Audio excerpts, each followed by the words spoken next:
Tired of guessing when you're working next?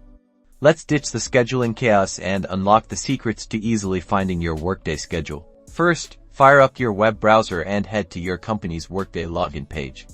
This is usually a custom URL provided by your employer. Enter your Workday username and password. Make sure you type them correctly, then click the Sign In button.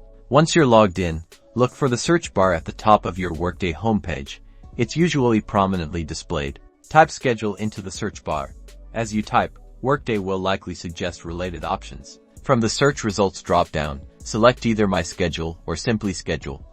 The exact wording might vary depending on your company's Workday setup, but you're looking for anything that relates to your personal work schedule. Voila! You've arrived at your up-to-date work schedule.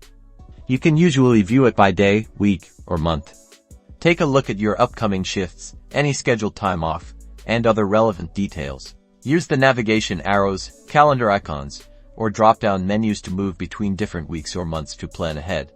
Familiarize yourself with the icons or abbreviations your company uses for different types of work or absence. And that's it. Now you can access your Workday schedule effortlessly, stay organized, and manage your time like a pro. No more scheduling surprises.